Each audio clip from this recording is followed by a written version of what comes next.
Hello everybody, Faisal Talpur here once again. Hope you're all keeping well.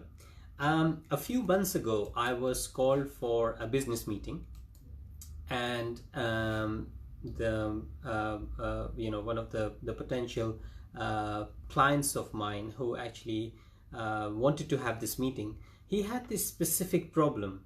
And to be honest with you, it's not only him who had this problem. A lot of people actually have this problem. And the problem is, how do you save time in business in terms of when you're speaking to people, when you are trying to onboard clients, when you're prospecting some of these people, your prospective clients and what have you. You end up spending so much time speaking to a lot of these people, not realizing whether they are going to be able to come to you as a client, whether they will become your client or not. So I have actually had several meetings with few people who have raised this concern. So I thought it's probably best that I share this, my simple 5 steps or techniques that I use to save my time when I'm coming across, meeting people. This guy who actually called the business meeting, he had this a lot of time. So from his perspective, he said, if he was meeting people, let's say 10 out of 10, 9 of those people would turn out to be complete time wasters. Now that's a very bad ratio, which means obviously 90% is the success ratio of his meetings. That means he spends a lot of time meeting people, which does not materialize and does not convert into business. That's certainly not good practice, because of course there's a lot of time being wasted. I met another guy and he said, I must have met about 315 people in 2018, and only 5 of them ended up becoming his clients. Now 315 people against 5 people becoming clients. I'm sure it does not take a genius to figure out that that is a very low ratio, right? That is a very low meeting to client ratio, okay? And hence I think this video is important, because this is probably going to help you. If you are in business, it's going to help you. Also, this can actually, the same I suppose, techniques can be applied in real life to keep people away, people who you don't think can add some sort of value in your life, how you can keep them away. So this is how I do it. Number one, I'm going to keep it within the realms of business, so I'm gonna keep it within the business lingo, and that is, you define your ideal client criteria first. So step number 1 is you define your ideal client criteria, which means you are defining the key factors which you would like to have in your client. Yes, that is extremely important. Majority, or in fact nobody I have actually ever come across, takes it to the level of defining the client criteria to be, from A to Z, exactly what he's looking for in his client or in her client. So the best way I can explain this is, when I go into defining somebody as my client and the client criteria, in my company, everybody knows how deep we go into this, because this directly relates to the time we spend with the people who we are meeting. This directly relates to the amount of money that we are spending on advertisements, on campaigns. So it relates to efficiency, it relates to productivity, it relates to a lot of other issues which may arise in a business if you have not defined your client criteria. So it's almost like, if you are not clear in who you are trying to attract, you may be just purely making noise in the wrong direction. So you could be shouting in this direction, whereas your clients are actually standing in that direction. And that can be the defining moment for a lot of businesses, and a lot of businesses can suffer tremendously if they don't get this right. So how do you define a perfect client criteria? For us, it goes as deep as not just, you know, the gender and the age group that we are looking to attract, but it goes as deep as their habits, their hobbies, their interests, their skill set, right? You know, where can they be found? You know, what do they do in their free time? What do they do in their, you know, during their work hours, right? What are their hangouts? Who do they associate with? So if they are following somebody, for example, you know, who would be their role model, right? And what are they thinking when they are going to bed? What are they thinking when they're waking up, right? What is their main concern in life right now? What is their biggest priority in life right now? Okay. If what you are trying to sell to them, is it a good to have for them, or is it a must have for them right now? Okay. If it is a must have for them, naturally they would love to become your client, and if they would love for you to help them out, right? If it is a good to have, then obviously it is not a desperate need as such. Okay. Then we go into the thought process, we go into their finances, we go into, I mean, we haven't even met this client, we go into the geographical location of where this client should be based, right? And you know, like I said, likes and dislikes and needs and wants, every single thing is what is described to the T, right? What is their profession, what is their turnover. So we actually end up creating an ideal scenario of a human being, whether he is a man or a woman or both, right? I mean, if you're trying to target working moms, then of course it has to be a different criteria for that particular product or service who we are going to be selling to the working moms, right? Anyway, so the first step is you define your client criteria, but it's not good enough to say, oh, men under the age of 30, right? Or men under the age of 30 who drive fast cars, right? You need to go a lot more deep into who you are trying to attract.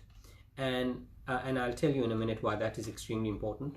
And exactly what is also important is you have to understand what their emotions are at that point in time, okay? And how you can also get them emotionally involved with your promotions, okay?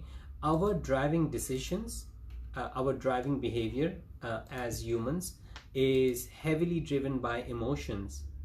And if we are not getting that right, we are missing a big point.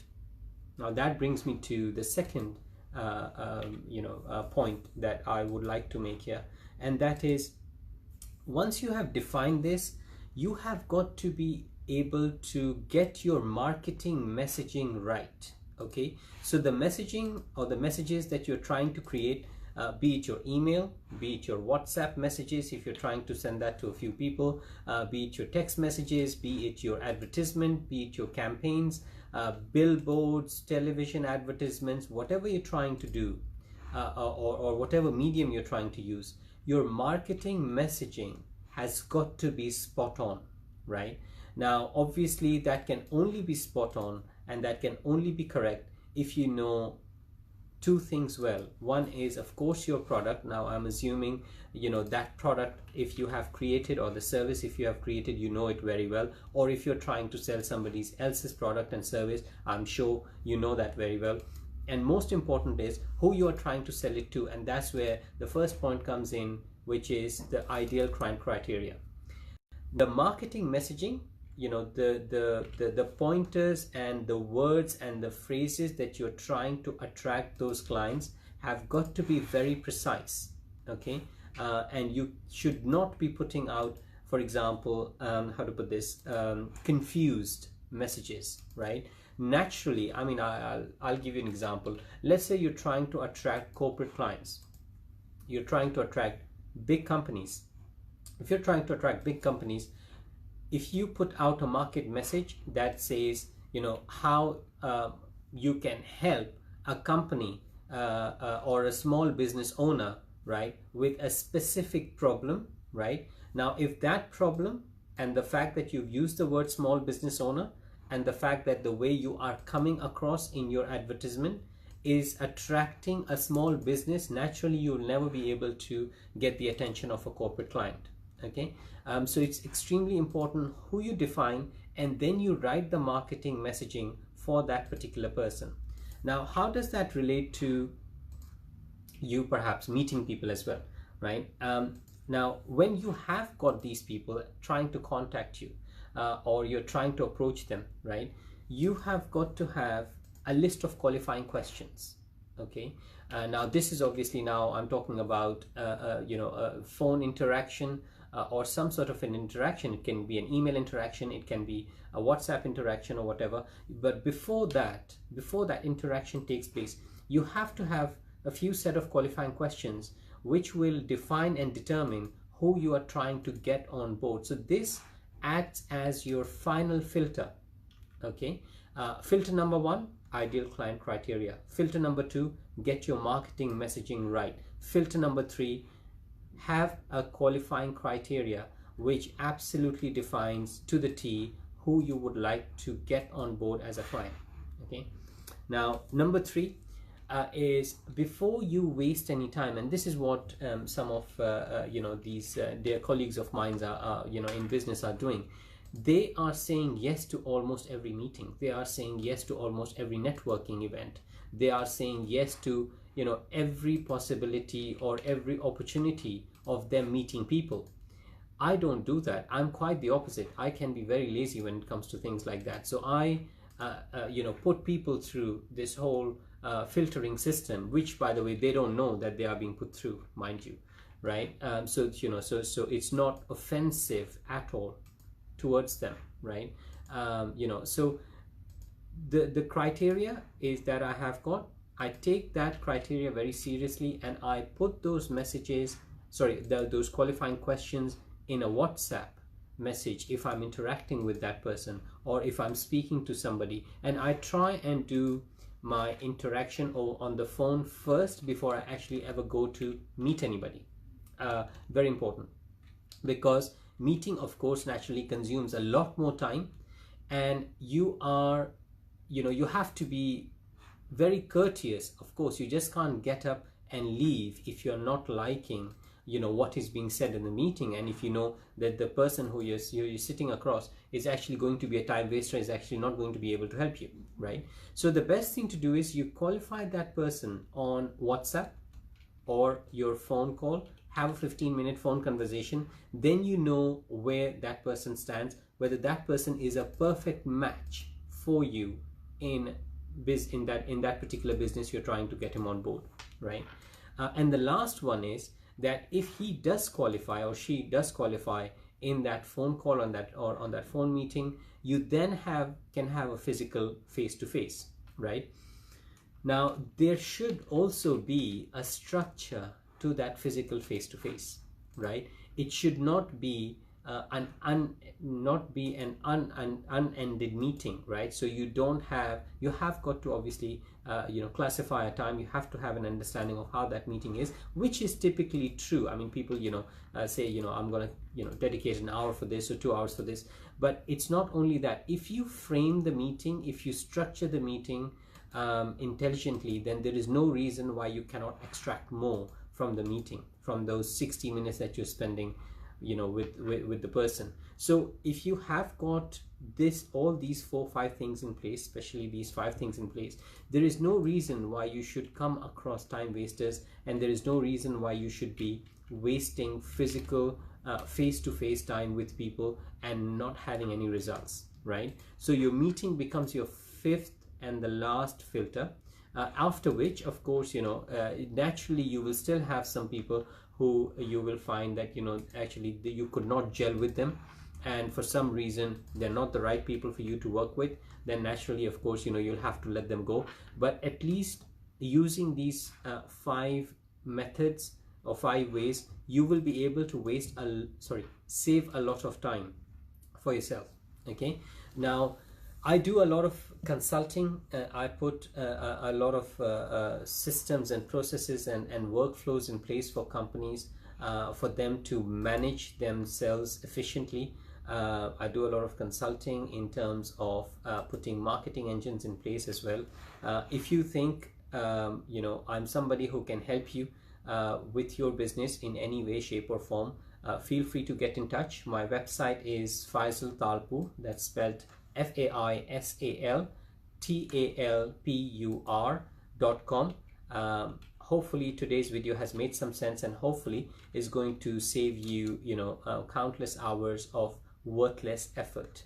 For now, thank you very much. Faisal Talpur once again. Adios.